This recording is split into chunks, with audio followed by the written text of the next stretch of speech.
मंत्री जी आ गए। ओ बाबा जी प्रणाम करता हूँ महाराज। महाराज महाराज आप कहाँ बीच में आ गए? अरे बाबा इधर आओ ना, आप मेरे पास आओ इधर, और चलो पहले तो मुझे आशीर्वाद दो। और उसने जो है बाबा के पांव छुए और कहा, इतनी एज आपकी और आंखें दिखाई भी नहीं दे रहा और बीच में आ गए हो। बाबा ऐसे नहीं करो, इधर देखो, इधर यहाँ बैठने की जगह है, आप यहाँ बैठिए। इन्होंने फिर हाथ पकड़े और कहा, अरे अरे अरे अच्छा मंत्री जी आ गए हैं, मंत्री जी आ गए, इसी कारण इसी कारण इसी कारण। अब उसे भी नहीं समझ में आया, वो भी सोचता है इन्होंने पहचाना कैसे, अंधा व्यक्ति है और साथ में बोलता है इसी कारण इसी कारण। ये कारण वाली बात समझ में नहीं आई। चलो बाद में बाबा से मिलते हैं। तो एक जगह बैठने की जगह पर बैठा है और कहा, बाबा बस यहीं आप रहना और देखो मैं फिर आऊंगा, आशीर्वाद आपसे लूंगा। लेकिन देखिए इतने बुजुर्ग आदमी हैं और बहुत ज्ञानी ध्यानी भी लग रहे हैं, तो मिलूंगा। अभी बहुत भीड़ राजा के साथ आ रही है, घोड़े दौड़ रहे हैं और उनके साथ जो सैनिक दौड़ रहे हैं ना, उनके हाथ में तरह तरह के हथियार हैं, आपको चोट लग सकती है, आप यहीं बैठिए।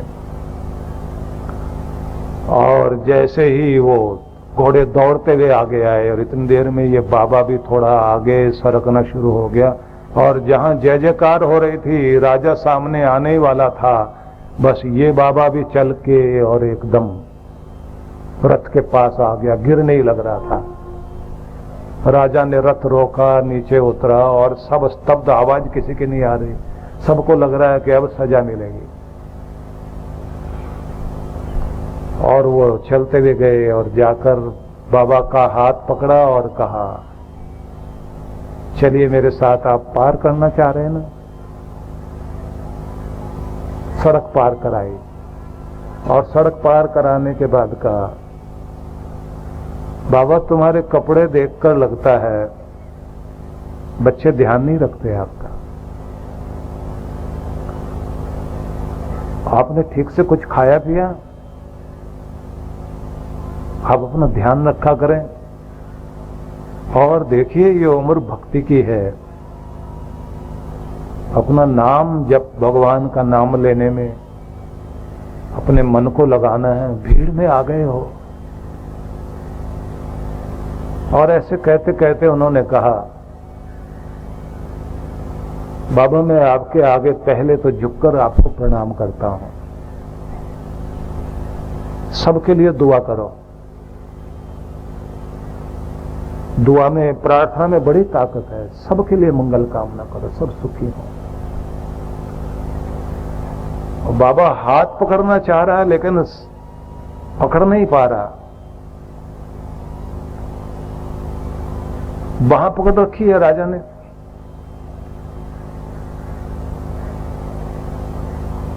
इतना समझते समझते उसने कहा, अच्छा इसी कारण इसी कारण इसी कारण। बोले कारण मतलब? बोले ये जो सबकी मंगल कामना कर रहा है, सब सुखी रहे, सबके लिए प्रार्थना करना, ये राजा लगता है, पक्का राजा ही होगा। बाबा तुमने पहचाना कैसे? मंत्री भी आ गया, उसने कहा इसने मुझे भी पहचाना। वो पुलिस वाला भी आ गया और छोटा पुलिस वाला भी आ गया, सब लोग आकर खड़े हो गए कि इसने हमको भी पहचाना और आंखें नहीं है, लेकिन ये एक बात बार बार बोलता है, इसी कारण इसी कारण इसी कारण। ये इसी कारण नहीं समझ में आया।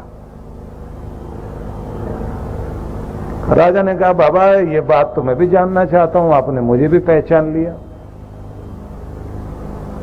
और आप तो हमको पहली बार मिले हो, तो ये इसी कारण क्या है? बहुत जोर से हंसा वो अंधा व्यक्ति और उसने कहा, इसी कारण का मतलब है, मैं अपने अंदर पूछ रहा था, सिपाही सिपाही क्यों है,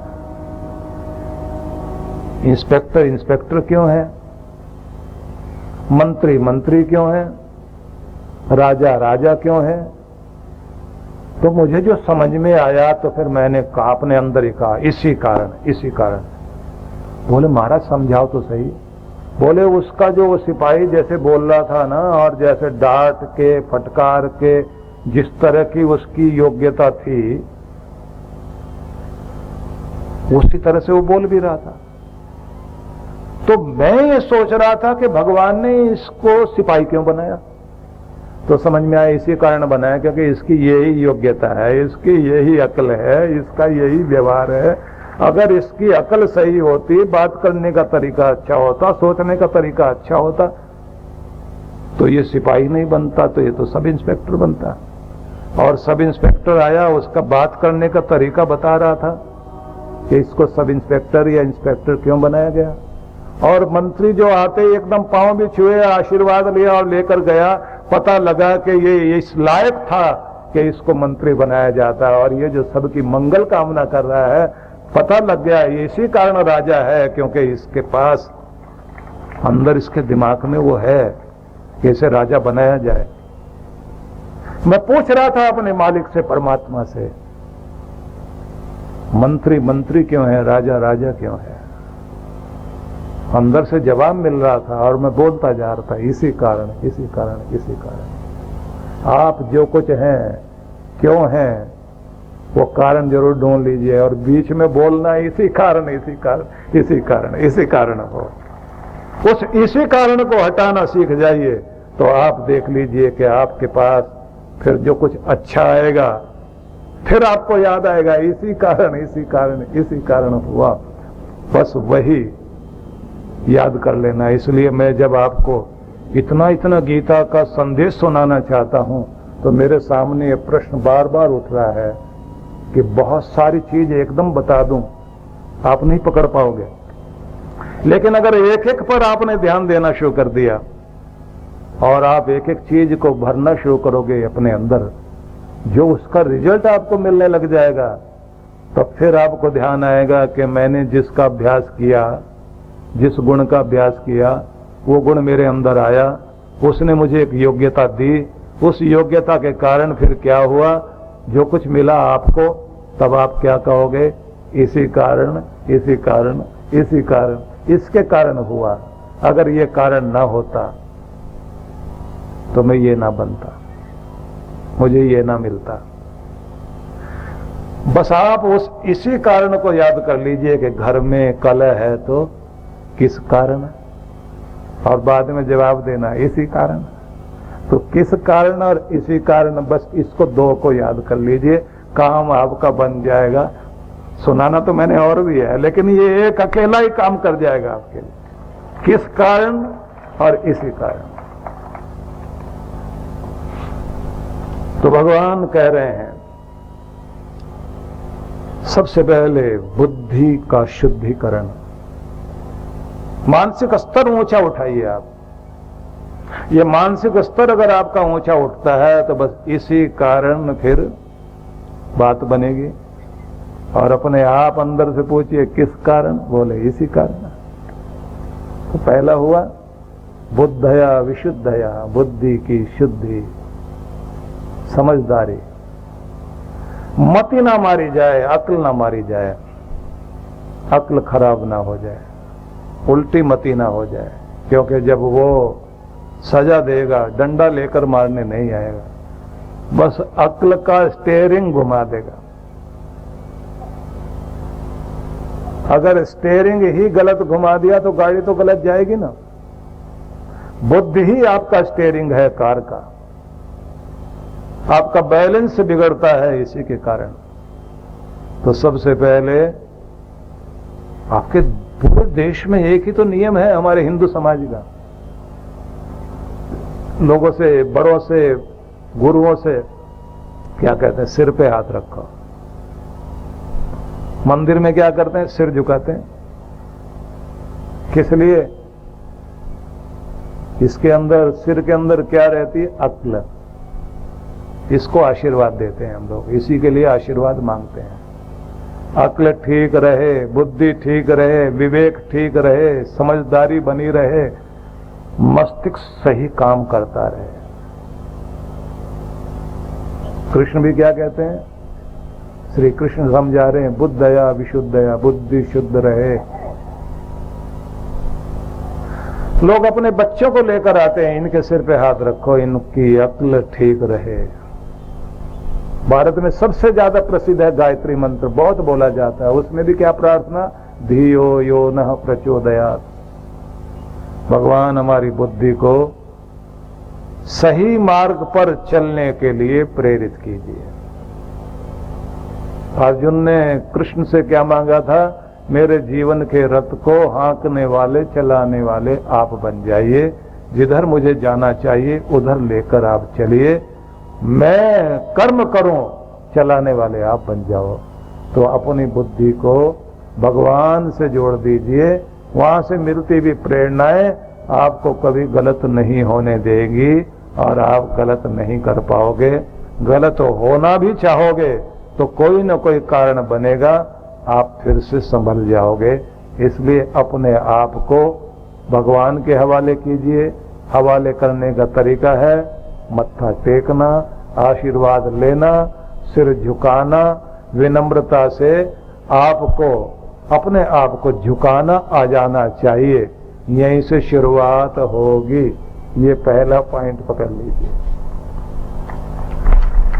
और इसका दूसरा अर्थ ये भी है कि अकड़ना छोड़ दीजिए। अकड़ से पकड़ छूट जाती है। अकड़ने वाला कभी सीखने को तैयार होता ही नहीं। अहंकारी आदमी, अभिमानी आदमी कभी किसी की न सुनता, न किसी की मानता, न किसी से कुछ सीखता, न कुछ समझने को तैयार होता। हर जगह बस मैं ही हूं, इनको क्या आता है, इनको क्या अकल है। और सीखने वाले लोग वे हैं जिन्हें यह लगता है कि सबकी राय लो। समझदार लोग जब अपने यहां मीटिंग करते हैं ना, तो सबको कहते हैं कि इस विषय पे अपनी अपनी राय दीजिए। और लोग सोचते हैं कि इनको तो सब कुछ आता है, लेकिन उसके बाद भी ये सबसे राय क्यों ले रहे हैं, कि पता नहीं किस आदमी की राय कितनी अच्छी हो।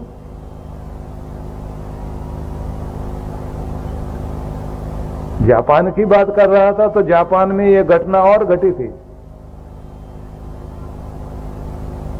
दूसरे विश्व युद्ध के बाद जापान में जो कुछ घटा, जैसे बम्बार्डमेंट होने के बाद वहां हालत खराब हुई, और उसके बाद अमेरिका ने बड़े बड़े प्रतिबंध लगा दिए और कहा कि तुम ये नहीं बना सकते, ये नहीं बना सकते। तो उन्होंने घर चलाने के लिए कुछ लघु उद्योग टाइप की चीजें शुरू की, और उसके बाद घर में काम आने वाले बहुत सारे चीजें बनानी शुरू की। उन्हीं में वो लोग जो बड़ी बड़ी फैक्ट्रियां बन रही थी, तो बहुत तरह के औजार बनाने का काम भी हो रहा था। तो उस समय में एक बड़ी मशीन बनाने के लिए उन्होंने तैयारी शुरू की, लेकिन उस मशीन में सवाल यह था कि पाइप इतना मुड़ा तुड़ा घूमा हुआ था कि उसके अंदर वायरिंग करना मुश्किल हो रहा था। वायर इधर से उधर ले जाने के लिए दिक्कत हो रही थी। और जो साइंटिस्ट लोग बैठे वे रिसर्च कर रहे थे कि हमें इसको इस तरह बनाना है, इसमें वायरिंग ऐसे करनी है, इसका एक बार पता लग जाए कि ये मशीन हमारी कामयाब होगी नहीं होगी, इसमें वायरिंग के लिए तार डालने के लिए क्या करना कैसे करना, क्योंकि इतनी मुड़ी तुड़ी 20-50 मोड़ जिसमें हो। एक किसान वहां से जा रहा था, उसने कहा क्या कर रहे हैं आप लोग, 2 दिन से मैं तुम्हें बैठे हुए देख रहा हूं, इसी यंत्र को लेकर आप बैठे रहते हैं। तो उनमें से एक ने डांट दिया, बोले अपना काम करो, कम अकल वाले आदमी हो, तुम्हें क्या अकल है। उसने 2 दिन बाद फिर आके देखा, वो फिर उसी तरह बैठे हुए हैं। तो उनमें से जो ज्यादा समझदार था उसके पास जाकर उसने कहा कि प्रॉब्लम क्या, हमें भी तो बताओ ना। उसने वो जो है वो यंत्र उठा के जमीन पे रखा, बोले बताते हैं तुम्हें, बताओ तुम क्या कर सकते हैं। बोले साहब हम भी कुछ कर सकते हैं। नहीं, इसमें हमने वायरिंग करनी है, तार इधर से उधर लेके जाना है, उसके बाद में जब इसमें हम करंट छोड़ेंगे बाद में हम लोगों को पूरे का पता लगेगा, लेकिन अभी तो हमारी वायरिंग में प्रॉब्लम हो रही है। तो उसने कहा कि ये काम तो मैं कर देता हूं आपका। कैसे करोगे? बोले आप लोग पीछे हट जाओ, बस 10 मिनट तक चाय पीजिए आप लोग और मैं काम करता हूं। ये बताओ तार किधर से डालना और किधर निकालना। उन्होंने कहा कि तार इधर से डालना, इधर निकालना। बोले तार बताइए कौन सा है। उसने वो तार लिया, उसमें एक धागा बांधा, बांधने के बाद उसने अपनी चादर रखी नीचे और उसके बाद अपने गले में जो एक अंगूछा डाल रखा था वो उठाया और अपने खेत के पास गया। वहां उसने देखा एक चूहे ने बिल बना रखा और उससे वो दुखी बहुत था। वो चूहा जैसे बाहर की तरफ आ रहा था, इसने कपड़ा डाला, फटाफट चूहे को पकड़ा और उसको पकड़ करके उसकी पूंछ में वो धागा बांधा और चूहा जो है वो पाइप में डाल दिया। अब इधर से ये ठक ठक की आवाज करे जिधर से तार डालना था और चूहा जो है बचने के लिए जो भागता जाए इस पाइप से उस पाइप से इस पाइप से, ऐसे घूमते घूमते वो बाहर निकल गया। जैसे बाहर निकला तो इन्होंने आवाज दी, तार डाल दिया साहब, आप निकल जाइए। वो अब उन्होंने आधी चाय पी भी नहीं थी अभी तक, वो कप छोड़ करके भागते हुए। बोले कैसे करा कैसे करा? बोले साहब ये तुम रोज करते हैं, हमारा चूहा काम कर गया। इन्होंने कहा हम तो 5 दिन से लगे हुए थे, हमारा दिमाग काम नहीं कर रहा था। और इस तरह की अनेक घटनाएं घटती हैं दुनिया में। न्यूटन के बारे में आप सुने, उनकी घटना भी इसी तरह की है। एक और बड़ी कंपनी जो साबुन बनाने वाली कंपनी थी, उसके साथ भी ये प्रॉब्लम थी, क्योंकि उन लोगों ने जो है जब वो पैकिंग करते थे तो साबुन जब पैक किया जाता था तो 1-2 बार ऐसी घटनाएं घट गई कि जहां साबुन भेजा गया वो कुछ साबुन पैकिंग में था ही नहीं और कंपनी की बड़ी बदनामी हुई कि इन्होंने तो खाली साबुन मतलब खाली पैकेट भेज दिया, उसमें साबुन है ही नहीं। उसके बाद में रिसर्च करने के लिए बैठे कि इसमें एक एक्सरे मशीन लगनी चाहिए जो उसके अंदर देख सके। फिर उसके साथ में ऐसे बोले कि ऐसी मशीन होनी चाहिए जो उसको जो है ना रैपर को ऐसे पकड़े और पकड़ने के बाद जो है इसमें साबुन जो डालना है वो इस तरह से डाले, पूरा पता होना चाहिए। और बाद में 2 इंस्पेक्टर लगने चाहिए, जहां ये गिरे वहां वो चेक करें। बाहर एक चौकीदार खड़ा था, उसने कहा साहब ये कितने की मशीन आएगी? बोले ये मशीनें तैयार करने में कम से कम 3 करोड़ रुपए लग जाएंगे। उसने कहा हुजूर अगर आप हमको जो है ना 5,000 रुपए दें तो हम काम कर देंगे, तो तुम क्या करोगे? वो बोले हम लेके आते हैं, अभी मशीन लेके आते हैं, वो यही काम करेगी। वो एक हाई स्पीड पंखा लेकर आया और जहां वो पैकिंग होती थी वहां पर उसने पैकिंग होकर जैसे गिरता था वहां वो पंखा लगाया। जिसमें पैक नहीं होता था वो तो हवा से उड़ के दूर गिरता था और जिसमें पैकिंग हो गई उसने हवा से क्यों उड़ना। 5,000 में उसने काम किया और उसके बाद बोला 1 करोड़ हमें दे दो आप। अब वो लोग कहते हैं तुम्हें इतनी अकल कैसे आई? तो उस व्यक्ति ने, चौकीदार ने कहा साहब अकल तो सबके पास होती है, कोई ठंडे दिमाग से उसको जो है जगा लेता है और कोई परेशान होकर अपनी अकल को बंद कर लेता है। क्योंकि अक्ल जो रहती है ना महाराज, वो शांत दिमाग में काम करती है, अशांत दिमाग में कभी काम नहीं करती।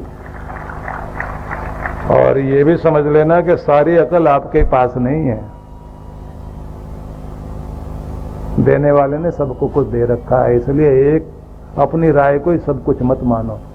तुम्हारे पास अहंकार बहुत बड़ा है इसलिए तुम दूसरे की सुनते नहीं।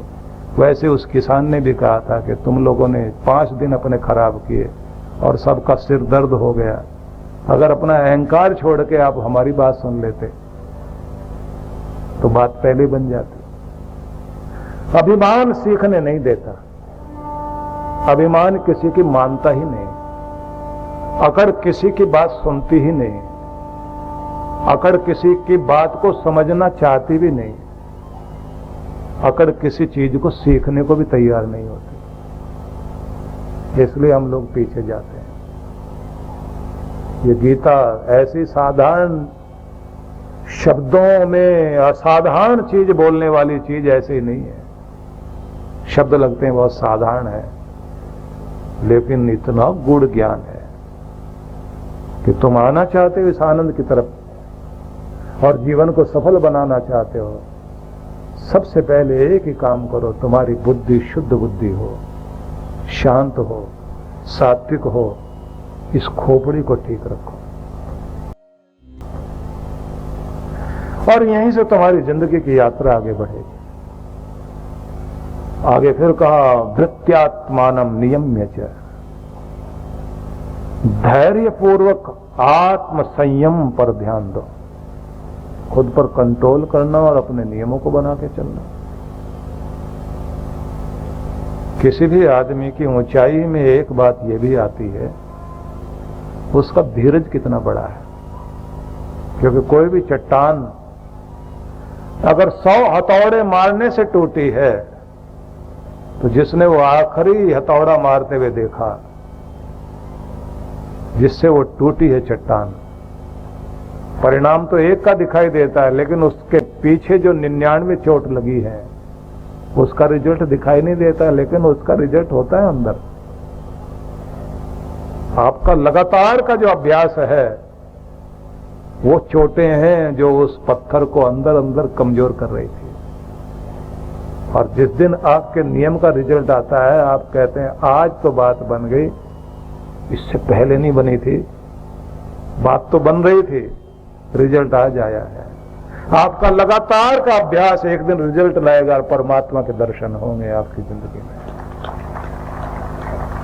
इसलिए हर दिन लगातार चलना पड़ेगा,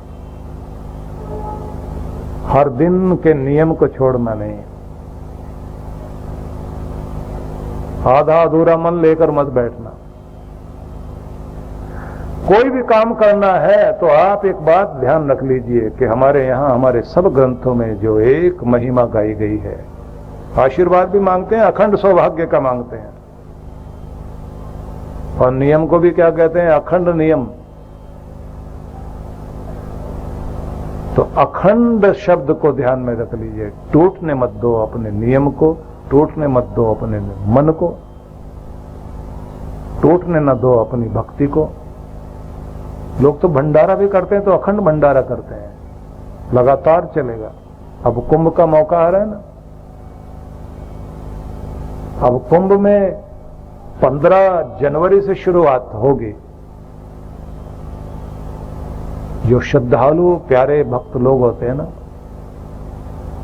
इतने सारे महात्मा न जाने कौन कौन कहां कहां से, सभी जप तप करने वाले लोग त्रिवेणी के घाट पर इकट्ठे होंगे। जो कभी नहीं आते थे नगर में, वो भी चलकर आएंगे। अब सबको भोजन मिले और पता नहीं कौन किस रूप में आकर के उस प्रसाद को ग्रहण करेगा। तो बड़े बड़े सेठ लोग जो है तैयारी करते हैं, महात्माओं के पास जाते ना, आप भंडारा कर रहे हो तो ये 10 दिन का, 20 दिन का, 1 महीने का भंडारे पर जो लगेगा मैं करूंगा अपनी तरफ से। पता नहीं उनकी इस छोटी सी क्रिया से जिंदगी में कौन सा पुण्य जुड़ जाए, कौन सी ऐसी चीज जुड़ जाए कि जिसके कारण आपके जीवन में वो चमत्कार घट जाए। वो उस बूढ़ी मां की तरह से जिसको और कुछ तो नहीं आता था, उसके अपने घर के सब लोग छोड़ के चले गए थे, लेकिन कुछ थोड़ा खाना अच्छे ढंग से बनाती थी और उसके खाने को खाने के लिए मोहल्ले वाले लोग आ जाते थे और उसको पैसे देते थे, उसका काम चल रहा था। एक दिन एक युवक आया अपना सामान बेचने के लिए, उसने कहा दादी माँ मैं आपके घर में आया हूं, मेरा ये साबुन, तेल, ये शैम्पू, ये सब चीजें आप इनमें से कुछ खरीद लो। तो उसने कहा बेटा इतना ही कुछ मेरे पास आता है जिससे मेरा काम चल सके, तो मेरे काम की चीजें हैं नहीं, और तुम भूखे हो ना, तुम्हारा चेहरा देखने से लग रहा है, मेहनती लग रहे हो, लेकिन लगता है सुबह से कुछ खाया पिया नहीं है, अब मेरा खाना वाना तो इस समय सब लोग खा के जा चुके हैं, मैं भी खा के बैठ गई। मेरे किचन में थोड़ा दूध रखा है, वो पी के जाओ। पिला दिया दूध और सिर पे हाथ रख के कहा, बेटा हिम्मत मत हारना, मैं नहीं जानती तुम कौन हो, लेकिन एक दिन जरूर कुछ बनोगे, और तब अगर ये आग जिंदा रही जो तुम्हारे अंदर है, तब बनोगे। अगर इस जोश को लगातार बनाए रखा, और तब बनोगे जब ऊंचा इरादा होगा। और दुआ करती हूं कि भगवान मंजूर करे जो तुम बनना चाहते हो सपना पूरा हो। जल्दी जल्दी इसने दूध का गिलास पिया, बूढ़ी मां की तरफ देखा और इतना कहा, मां तुम्हारी बातें याद रखूंगा। बूढ़ी मां ने कहा कि जाते जाते एक बात याद रखना, तुम्हारे पास भगवान ने जो गुण दिया ना, तुम प्रार्थना पूजा नहीं कर सकते, उस गुण से ही उस मालिक की पूजा करना, दूसरों की सेवा करके। जो भी गुण तुम्हारे पास है उस गुण से सेवा करना, तो उसका आशीर्वाद तुम्हें लगेगा जरूर। इसने कहा मैं ये भी याद रखूंगा, और चला गया। और जिंदगी कैसे मोड़ खाती है कि इसको चोट लगने के कारण बूढ़ी मां को हॉस्पिटल में भर्ती कराया गया 15 साल के बाद, और जहां ऑपरेशन हुआ, बहुत बड़ा हॉस्पिटल, मोहल्ले वालों ने वहां भेज तो दिया, लेकिन मोहल्ले वालों ने खड़े होकर कह दिया, बूढ़ी मां बच तो गई हो, लेकिन बिल इतना बड़ा बन गया है हम तो चुका नहीं पाएंगे। तुम्हारा घर लगता है जिसमें रहती हो ना, वो बिकेगा, अब तो किराए के घर में रहना पड़ेगा। बूढ़ी मां कहती है, कितने का बिल बन गया बेटा? बोले 5 का तो बन ही गया कम से कम। लेकिन जब बिल चुकाने की बारी आई तो ये जाके कहती है कि जहां के जो सबसे बड़े अधिकारी हैं उनसे मुझे मिलवाओ। मैं उनको कहूंगी मेरे पास पैसे तो है नहीं, मेरा घर जो है वो बेच लेना, ये घर गिरवी रख लो। इतनी देर में एक नर्स आके कहती है, आपके पैसे तो चुका दिए गए। किसने चुकाए? तो एक युवक आगे आया। नर्स ने कहा, यही हैं, ये यहां के बहुत अच्छे सर्जन हैं और इन्होंने ही ऑपरेशन भी किया आपका। बूढ़ी मां जैसे ही बोली, आप तो भगवान का रूप हैं। वो युवक कहता है, भगवान का रूप तो आप हो, 1 गिलास दूध पिलाया था आपने हमको, उस 1 गिलास दूध का ही ये चमत्कार है कि मैं कुछ बन पाया। नहीं तुमने मेरे 5 लाख रुपए का बिल चुका दिया। बोले, वो जो तुमने 5 बातें बताई थी ना मुझे, 1 गिलास दूध और 5 बातें, मैं जिंदगी में वो कभी नहीं भूला। उनके मुकाबले में 5 लाख तो कुछ भी नहीं है। मेरा तो मन करता है 5 बार जन्म लेकर भी आऊं तो तुम्हारा बदला नहीं चुका सकता।